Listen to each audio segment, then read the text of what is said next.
मेरे प्यारे बच्चों, पुनः आपके गुड इवनिंग है। और यह क्वेश्चन नंबर 3 है, एक्सरसाइज 1.2 से ही लिया गया है।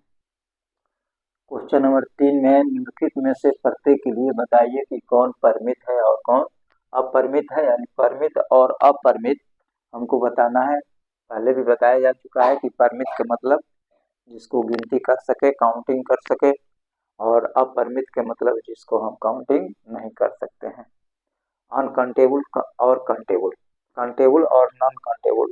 यानी काउंटेबल होगा वह परिमित होगा, अनकाउंटेबल होगा वो अपरिमित होगा। तो एक्स अक्ष के समानांतर पहला देखिए आराम से, एक्स अक्ष के समानांतर रेखाओं का समुच्चय। एक्स अक्ष के समानांतर तो पहले ही बताया गया है कि एक्स अक्ष के समानांतर आपको अनगिनत रेखाएं हो सकता है। एक अक्ष के समानांतर आपको अनगिनत रेखाएं हो सकता है, इसलिए यह निश्चित रूप से अपरिमित है। यह निश्चित रूप से अपरिमित है। दूसरा है अंग्रेजी वर्णमाला के अक्षरों का समुच्चय। यानी हम लोग जानते हैं कि अंग्रेजी वर्णमाला कितने हैं, तो 26 है। ये इसका समुच्चय हम काउंटिंग में कर सकते हैं, यानी काउंटेबल है। यह निश्चित रूप से परिमित है। लेकिन हमको केवल अपरिमित बताना है। इसमें केवल कौन, हाँ, एक परिमित है। परिमित है यानी यह काउंटिंग कर सकते हैं, परिमित, ये परिमित है। हाँ, थर्ड नंबर है उन संख्याओं का समुच्चय जो 5 के गुणज हैं। यानी 5 के गुणज आप जितना चाहे 5 के पढ़ा पूरा होल लाइफ पढ़िए, लेकिन 5 का गुणज कभी खत्म नहीं होगा, इसलिए यह निश्चित रूप से अपरिमित है। पृथ्वी पर रहने वाले जानवरों का समुच्चय, इसका काउंटिंग किया जा सकता है लगभग मिला जुला करके। ऑल ओवर देखा जाए तो पृथ्वी पर जितने भी जानवर हैं उसको लगभग, चाहे चिड़िया खाना में जाइए चाहे कहीं भी जाइए, लगभग मिला जुला करके आपको मिलता है देखने को। तो ये मिला जुला करके ये क्या है, ऑल ओवर अगर देखा जाए तो ये आपको परिमित समुच्चय है, यानी एक परिमित होगा।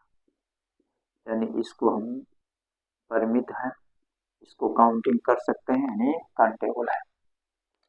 मूल बिंदु से होकर गुजरने वाले वृत्तों का समुच्चय, यह निश्चित रूप से अपरिमित है। मूल बिंदु से आप हजारों हजारों, हाँ, यानी इंफिनिटी रूप में आप वृत्तों खींच सकते हैं, कोई दिक्कत नहीं है।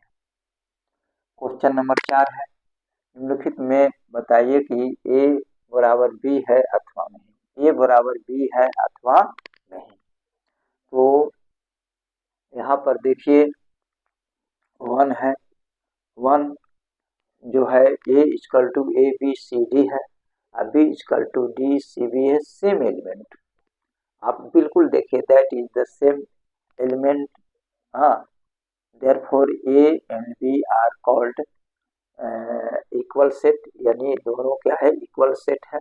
हाँ, आप जानते हैं कि two sets set to be equal if the element are equal. हाँ, that is the same element, यानी जिसको हम पढ़ते हैं कि A equal to B. Next question, A equal to 4 8 12 16 है, बी इक्वल टू 8 4 16 18 है। तो 4 4 है, 8 8 है, 17 16 16 है, पर 18 नहीं मिल रहा है और 12 इसमें नहीं मिल रहा है। यह निश्चित रूप से यह इक्वल सेट नहीं है। भले एलिमेंटों की संख्या 1 2 3 4 1 2 3 4, बट सेम एलिमेंट नहीं है। हाँ, यह तुल्य हो सकता है, तुल्य इक्विवेलेंट सेट है, पर यह इक्वल सेट नहीं है।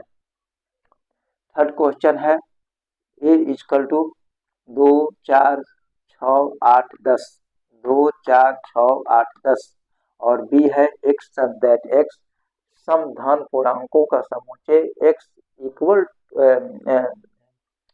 लेस देन इक्वल 10, यानी यह एक्स जो है 10 तक ही है, तो यह मिला जुला करके सेम है।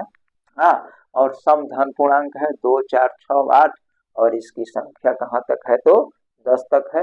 ये भी आपका इक्वल सेट है।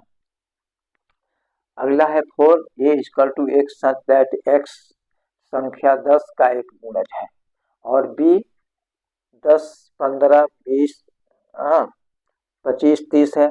इसमें 15 जो है 10 का गुणज नहीं है, 25 जो है 10 का गुणज नहीं है, 10 का गुणज पूछ रहा है। 10 का 10, 10 दूना 20, 10 तिहाई 30, ये सब होता तो यह इक्वल सेट हो जाता है, यानी 10, 20, 30, 40, 50, ये 10 का गुणज है, तब ये जाकर के इक्वल सेट होता, पर ऐसा नहीं है। इसमें 15 जो है 10 के गुणज नहीं है, 25 जो है 10 का गुणज नहीं है, इसलिए यह इक्वल सेट नहीं है।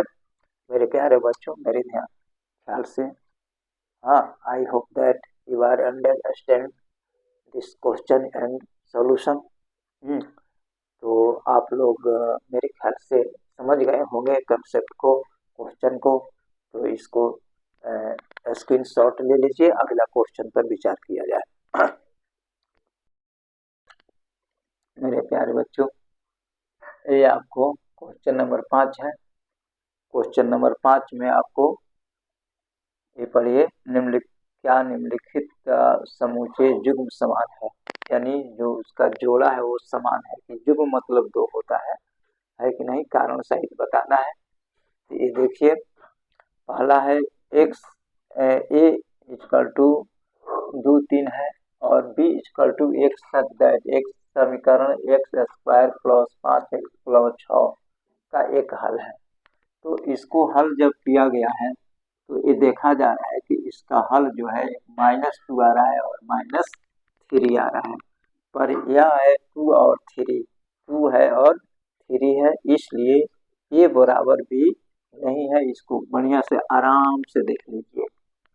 हाँ, आसान तरीका से इसको सॉल्व किया गया है और देखा गया है कि इसका एलिमेंट और इसका एलिमेंट सेम नहीं मिल रहा है, इसलिए ये आपस में बराबर नहीं है। यहाँ एक 2 एलिमेंट है, इसमें -2 और -3 है, पर इसमें 2 और 3 है। हाँ, तो 2 और 3 और -2 और -3 आर नॉट सेम एलिमेंट, इसलिए यह आपके इक्वल सेट में नहीं है, यानी युग्म समान नहीं है। दूसरा है आपका A equal to X such that X शब्द फॉलो का एक अक्षर है, और वाई सच दैट वाई शब्द ऑफ का। तो इसको लिखा जाए तो यह दोनों का एलिमेंट समान हो रहा है, क्योंकि हम जानते हैं कि भले इसमें डबल एल है, चाहे वो है, चाहे डबल वो है, इससे कोई मतलब नहीं है हमको। तो अगर रोस्टर विधि में लिखना है तो ओनली एक ही शब्द को लिखना है, रिपीट नहीं करना है, इसलिए यह और ये दोनों युग्म समान है, यानी इक्वल सेट में आ रहा है। क्वेश्चन नंबर 6 है, नीचे दिए गए समूचे में से समान समूचे का चयन करना है। हाँ, यानी कौन कौन इसमें समूचे जो है, सेट जो है, इक्वल में आता है। तो देखते हैं, ए इक्वल टू क्या है, 2, 4, 8, 12 है, बी बराबर 1, 2, 3, 4 है, सी बराबर 4, 8, 12, 14, डी बराबर 3, 1, 4, 2 है। हाँ, ई बराबर -1 और 1 है, एफ बराबर 0, ए है, जी बराबर 1, -1 है, एच इक्वल टू 0 है। अब इसमें जरा देख लीजिए, बिना लेट किए हुए। हाँ, ई बराबर जी है, देख लीजिए इसमें का ई का एलिमेंट और जी का एलिमेंट सेम है। हाँ, इसलिए ई इक्वल टू सेम हुआ, क्योंकि एलिमेंट सेम है, -1, 1, 1, -1, are same element, therefore E equal to G. Similarly B equal to D, यानी बी का एलिमेंट देखा जाए तो 1, 2, 3, 4 है, डी का एलिमेंट है 3, 1, 4, 2 है, आर द सेम एलिमेंट है, इसलिए बी इक्वल टू डी। हाँ, यह युग्म समान है। मेरे प्यारे बच्चों, इससे आप स्क्रीनशॉट ले लीजिए, और यथासंभव आपको अगर हमारा पढ़ाया हुआ समझ में आ रहा है तो इसे सब्सक्राइब, लाइक और अपने मित्रों में जितना संभव हो, एज द पॉसिबल, हाँ, you can share among friends,